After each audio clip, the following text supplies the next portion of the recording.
integrity, honesty, and bravery that he has shown in creating this space in just 2 years.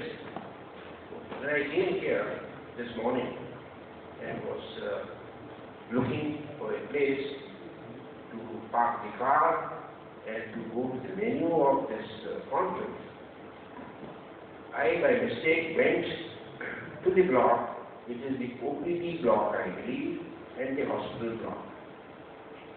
When I entered there, I thought I had entered a hospital in Stockholm or in the US. Everything was so nice, polished, sleek. And this is the effort, this is the efforts of Dr. Rajkumar. This is over a period of 2 years. With all the adversity that he has talked about, not having any powers, not having any financial control over the situation, what he has been able to achieve is really remarkable, and it's a great achievement, and I would like to ask you to join me in paying our donation.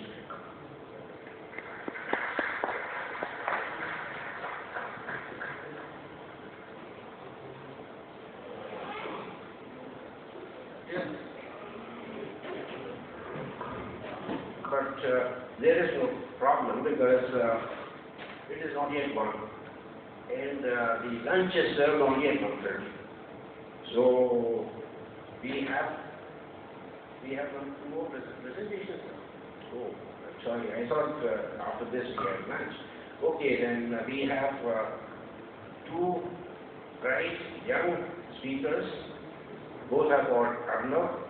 One is Arnav Kalra and one is Arnav Tiwari, and I think going by the alphabetical order, I would request Arnav Kalra to come first and make his presentation and tell us what he thinks about all this.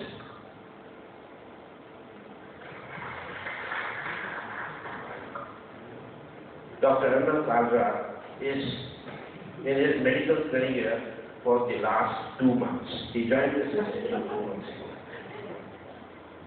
Good afternoon, everyone. I would like to thank Professor Pandey for such a nice introduction. Learning is a very important part of a student's life. Therefore, any process which improves learning outcomes is of great importance to all students. Today, we will learn about one such process known as shared learning. In today's talk, we will first understand what is learning. Then we will move on to shared learning. Then we will see how shared learning actually takes place in Rishikesh. After that, we will try to integrate different forms of learning to deliver the best outcome. As this figure shows, first we have data, then we move on to information, then knowledge, then wisdom. And learning seems to be a process of going from data to wisdom. So let us try to understand all of this. Data is a set of values of quantitative or qualitative variables. On its own, it has no meaning. This table is an example of data. We can see many values of hemoglobin in this table, but they don't really mean anything. So let us try to do something to this table so that we can get some meaning, we can understand. If we perform some statistical analysis, we can convert this data into knowledge, into information. Information is processed data that has a meaning. It embodies the understanding of a relationship of some sort.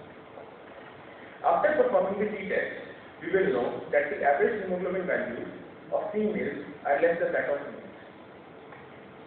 This information is not really enough. We need to know something more. We need to do something to convert it into knowledge. Knowledge is an understanding of information. It represents a pattern that connects and provides a high level of predictability as to what will happen next. It also leads to generation of more information. We have knowledge that may be about the symptoms of anemia and the causes of anemia. But this knowledge doesn't really mean that we will be able to treat a patient who comes in our OPD. That requires wisdom. Wisdom is the judicious application of knowledge in order to deliver the correct outcome. It is an understanding of the fundamental principles that are embodied within the knowledge. It is systematic. So we have the knowledge of the symptoms symptoms of anemia, of the causes of anemia, but they are not complete. If we see a patient who is complaining about weakness, a woman maybe, some below socioeconomic strata, we also need more information. We need information about her social history, her personal history. Maybe she is a vegetarian who doesn't like eating vegetables. Then we can presume that she is suffering from some dietary deficiency. We can also get more information by getting her hemoglobin levels tested. All of this requires wisdom. Learning is the process of going from data to wisdom. It is a personal act. Every student learns in a different manner. Some students maybe learn better from books. Other students learn better from personal experience. It varies from student to student, from time to time, and from topic to topic. Now we have understand what is learning. Let's move on to shared learning. Shared learning is the process of working collectively to achieve a common objective in a group. Team members share their knowledge and complement each other's skills. It is a social process, as in people talk to each other. It flourishes in an open and supportive learning environment or context. It ensures that people share their knowledge with each other. Earlier we used to think that all knowledge is available in textbooks. So we tried a method of learning known as practical learning. Teachers used to teach from the textbooks and students used to learn that. But that is not really enough. You need to know about other things. Shared learning helps with that. It has many advantages. It promotes learning and academic achievement. It also increases motivation. Students really feel motivated to learn when their peers, other students are dependent on them. It enhances satisfaction with the learning experience. Personally, I have felt that I feel very good after teaching something to my peers. It also helps develop communication skills. Now we have learned about shared learning, its advantages. Let us see how it actually takes place in real life. Anatomy is a very important part of the first Prof and UPS curriculum. Dissection hall is a major part of anatomy. In NAMSCON, we are allowed to interact in the dissection hall. So, shared learning naturally takes place in the dissection hall. Students share their knowledge about structures and the clinical importance of those structures. They also complement each other's skills. Students who are good at dissection, they dissect so that other students can better understand those structures. As you can see in this photo, a team of students is doing the dissection.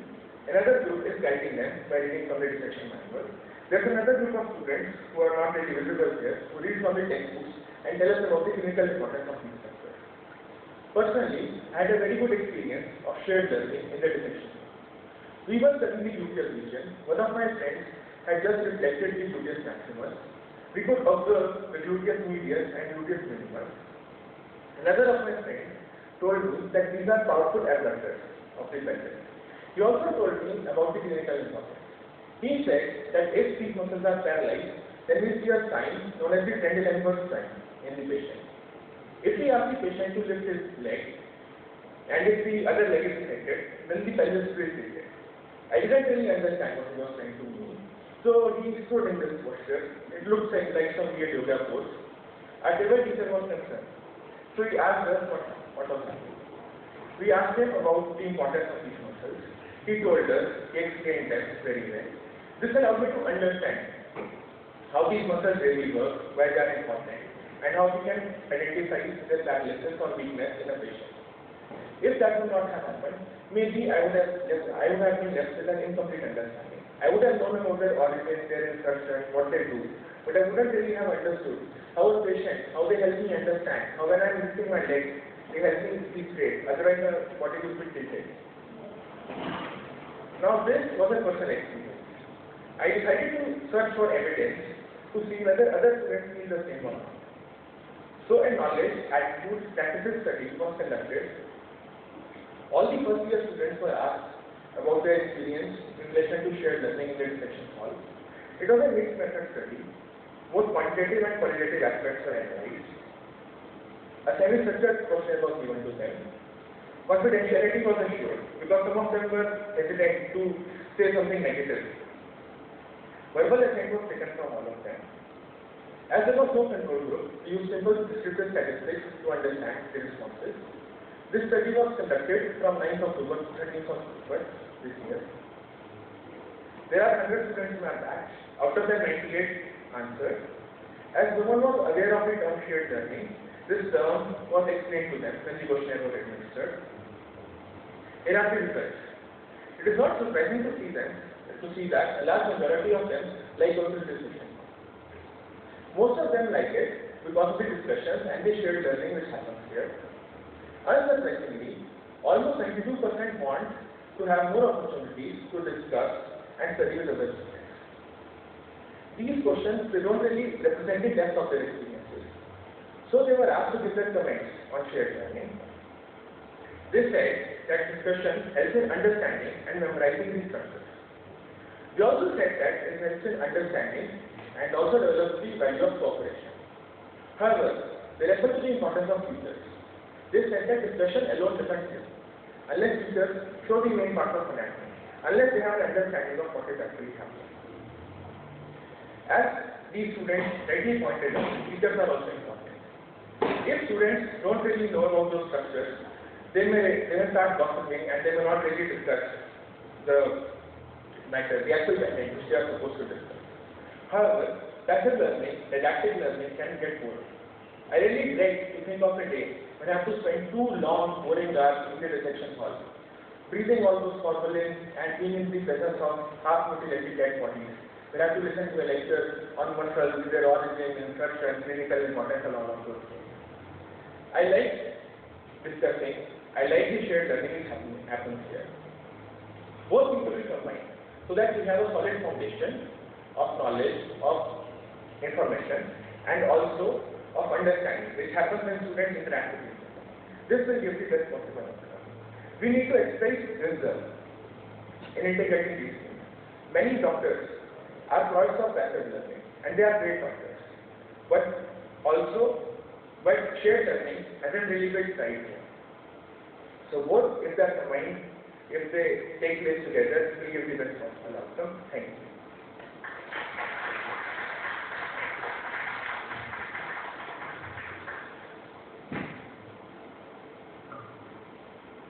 Thank you very much, Raghav. And being a very young researcher, you have presented the data very nicely. You have conducted a study over a period of 5 days, is that right? 9th to 13th of October. And analyze the results. I think you need to be complimented on what you have done. And also the kind of experience that is being gained by the students at the Colonial Institute of Medical Sciences in Rishikesh is highly commendable, and I'm sure other institutions might take this example and carry it forward. It is a bit like the problem-based learning. Sometimes, perhaps, if you read about it, there are medical institutions in certain parts of the world where it is practiced as problem-based learning. This also has been implemented. Thank you very much. I don't think there are any questions, and we go ahead with the next presentation. Again, Arnav Tiwari.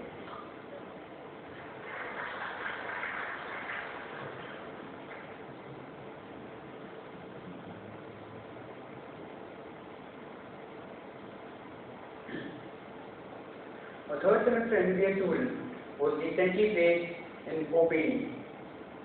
He noticed his consultant observating at 4 areas on the chest with any cardiac patient. After this experience, he had certain questions in his mind. Did you notice? Why is it so? Does it happen in real life? How can I use that? A very good afternoon to everyone present over here. I've been honored to have an opportunity to speak in front of such a great audience. I, Arnav Tiwari, a third semester MBBS student of NAMSCON Rishikesh, am here to give a short talk on a vast topic, experiential learning. First, let's understand what is experiential learning. Experience is acquired with aid of experience. Learning. It is an act of acquiring or modifying the existing knowledge, skills, or behavior which may lead to synthesis of knowledge. Means synthesis of new information. Experiential learning is a methodology of a philosophy of experiential education which can be utilized to educate a group, an individual, or a pair. Experiential learning was described in a title by the philosopher David Pope. The first conscious experience is the first physical experience of a situation by the learner. This may or may not have a pre-existing knowledge behind it. When detached from the experience, there occurs a phase of reflective observation, where the learner reflects upon his observation, reflects upon his experience and observes what the experience was all about. Following reflective observation, there occurs a phase of conceptualization, where the learner makes a concept on the basis of his pre-existing knowledge and the observations made during the learning cycle. This concept is proved by active experimentation, if ever the chance comes to the learner. If the concept is proved by an experiment, the knowledge remains with the learner for a long time. Experiential learning may or may not be requiring a facilitator. The facilitator may enhance the form of experience, but it is not necessary for this form of learning. There are some prerequisites for this experiential learning. The learner must be willing to get actively involved in the experience. He must be able to reflect on the experience. The learner must possess a new analytical skills to conceptualize the experience. The learner must have decision-making and problem-solving skills to generate new ideas during the experience. A very interesting point about experiential learning. Though many philosophers think it to be a cycle, I personally feel that this form of learning is a spiral. The experience, followed by observation, generalization and application, leads to generation of more knowledge. And what this knowledge does is that it changes the person. Now the new experience encountered by the learner would be a step ahead from the previous one, and thus leading to formation of a spiral. I would like to share some instances from my life where I use experiential learning. When I was 5, I visited a zoo for the first time. I saw the elephant giving a blow to a man. I observed that it can harm any of us. I made a concept that elephants are ferocious. The next time, when I was near a caged elephant, I tried to give it a banana. It took the banana, and while it ran, it gave me a blow. I was on the ground. And from then, the most fearful animal I've ever been near to is the elephant. When I was learning to ride the bike, another instance, when I was learning to ride the bike, I knew where was the accelerator, where was the clutch, and I knew everything about it. It was the first direct physical experience with the bike. But within a few moments, I was on the ground. And there, I observed that until and unless my speed was under my control, I did not fall. I observed, and then I made a concept. Keep the speed under my control, especially on the turns. And there I learned how to take a smooth turn, and by spirals of this experiential learning, today I can ride a bike very well. In DH, we have many experiential learning cycles over there. One of them, special one. I learned that fine detection was very essential for doing certain structures. And it could be done by 2 methods. That was my experience. It could be done by 2 methods. Either I use a pair of scissors or I use a fine courser. I observed both of them because I had 2 professors, very different. One used a fine courser, other used a scissors, pair of scissors for detection. I made a concept to use both of them simultaneously, or I used one of them. I experimented on it. And then I found that using scissors for fine detection was much more handy for me. At the same time, my colleague, she used to be set on the other side of the body, and she was a fine courser, and she was equally well. This shows that experiential learning provides a zone for comfort education. The knowledge generated may be different, the skill may be different, the behavior may be different, but that difference comes because of difference in interest or intellectual habits of that learner. Another instance where I show where lack of experimentation could be a flaw of this. Though I go with a preference, I will tell you. I was in the medicine OPD, that was my first posting. I saw my consultant. He was testing the motor function of 3 nerves, median, ulnar and radial. He asked the patient to do just a simple action. He asked the patient to do this. I observed. I thought, wow, what simple thing we can do to test all the motor function of 3 nerves. I made a concept that this simple action can save the time and can test the motor functions too. But still, the learning is not over. Because the next time, when I reach physical examination, I'll go and actively experiment on this particular concept on a patient, and there my learning cycle would get completed if my concept gets to me.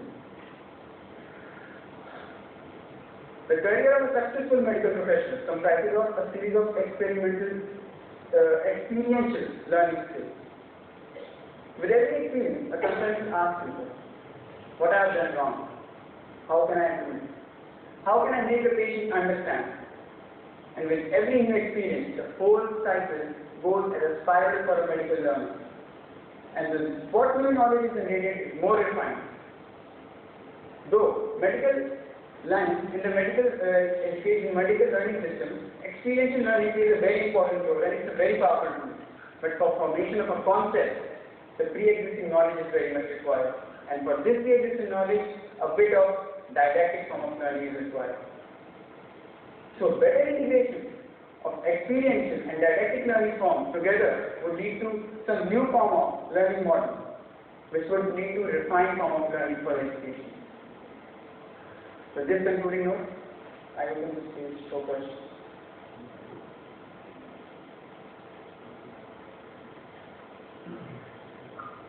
Thank you very much, for the presentation, which has been very well received, and we would like to compliment you on the observation that you have made, and some of them are based on your personal experience. Well, the personal experience makes some people learn, but there are a whole lot of us who don't learn from the experience that they have had on more than one occasion. And what is the reason behind it? Everybody looks at the patient, uses the eyes, but some people, some students, make observations which are quite extraordinary, very useful in clinical practice. Whereas there are others who are also looking at the patient, but fail to make those kind of observations. Examination of the patient starts with inspection. And there is so much of difference. Why somebody notices it's a feature, there is another student who doesn't. And as you rightly said, this difference in learning and experience comes from the background knowledge.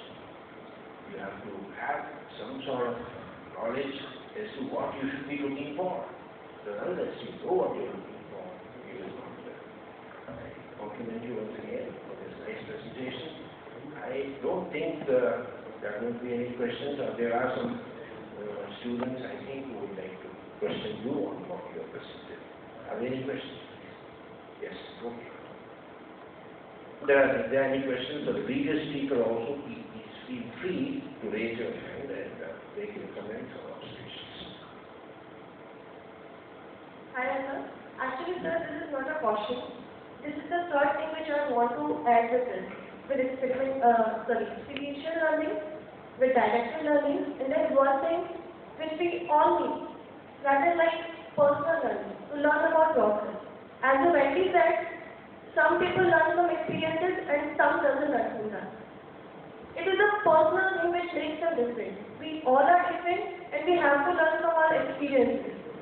And then only with combination of experiential learning and didactic learning, we can complete it. So with all these things, didactic learning and experiential learning, there should at least one class which can make some difference about learning yourself, about learning your behavior, about learning first to observe it. Then only we can observe others. What is your name? Deesh. And you are a student here and I'm from the same batch, sir. same batch. And third batch. Okay, very good. Anybody else wants to make any comments?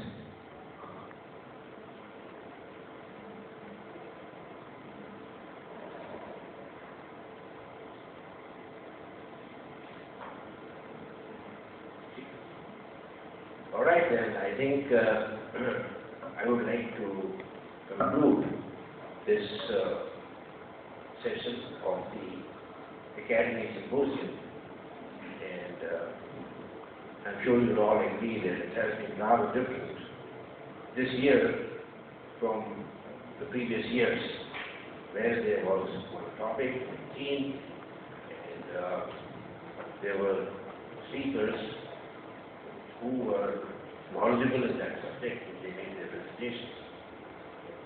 Here, I would say first of all that those of us who have visited the All India Institute of Medical Sciences at Rishikesh, it has been a great experience.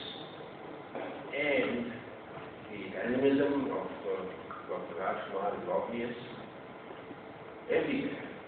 A huge, vast campus, very nice building, and you have shown certain pictures of buildings which appear under construction or incomplete, but over the short period of time that I was driving over this campus, I didn't notice anything. I think the accomplishments are really monumental, and they will be the real bricks and mortar of this institute in decades to come, and would let this institute grow to a great stature.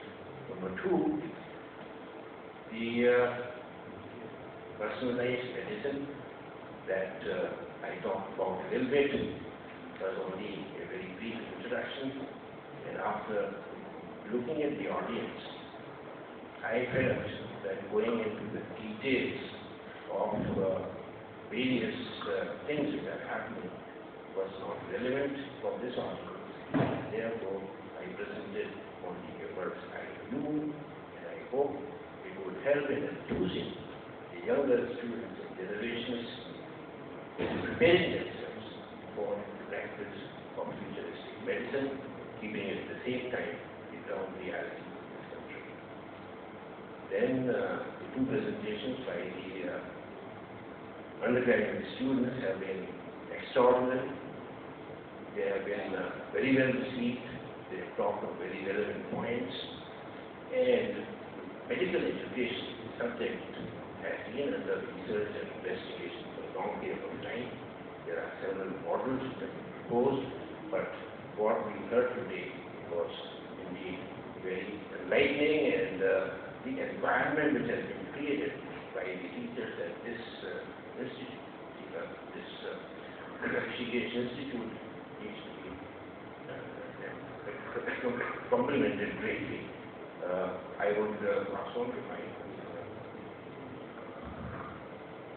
Sir, you have been so kind, so nice to us, and I assure you that your words would be considered as blessing in Rishikesh, and your compliments would be kept on record. Thank you very much. With this, we thank our Professor Chair, Dr. Pandey and Dr. Rajkumar. And now it's time to disperse for the lunch. There are two announcements. One is about the poster session. Those who have displayed their posters are requested to finish up the lunch a little bit fast to be there at the time of the poster walk. And second, about the members who are going to get awarded during the convocation. So kindly be assembled in this hall only at 2:30 p.m. for the rehearsal. Thank you.